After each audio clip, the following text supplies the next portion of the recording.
শয়তান আল্লাহকে চ্যালেঞ্জ দিয়েছিল, আল্লাহ আপনি তো জান্নাতে ঢোকাতে পারবেন না, এতগুলো জান্নাত কেন বানালেন? জাহান্নাম আরো বেশি হলে ভালো হতো। আল্লাহ বললেন কেন?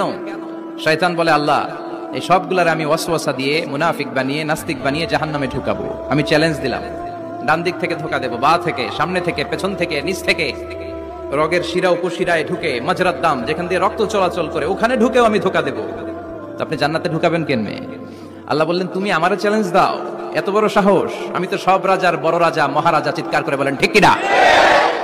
মহারাজার সাথে চ্যালেঞ্জ দেয়া যায় না। তুমি আমাকে চ্যালেঞ্জ দাও, ওকে ডান, আই টেক ইউর চ্যালেঞ্জ। আমিও তোমার চ্যালেঞ্জ নিলাম। তুমি আজীবন ধোকা দিবা, আজীবন তুমি গুমরা করবা, বেনামাজি বানাবা, জালিম বানাবা। কিন্তু আমার বান্দা কোনো তাফসীরুল কোরআনের মাহফিলে এসে কোন এক ওয়াক্তের নামাজে মসজিদে ঢুকে অথবা মাঝরাতে ঘুম ভেঙে গেলে তাহাজ্জুদের জায়নামাজে চোখের পানি ছেড়ে যখন ক্ষমা চাইবে, আমি সব গুনাহ মাফ করে দেব, তুই কি করবি?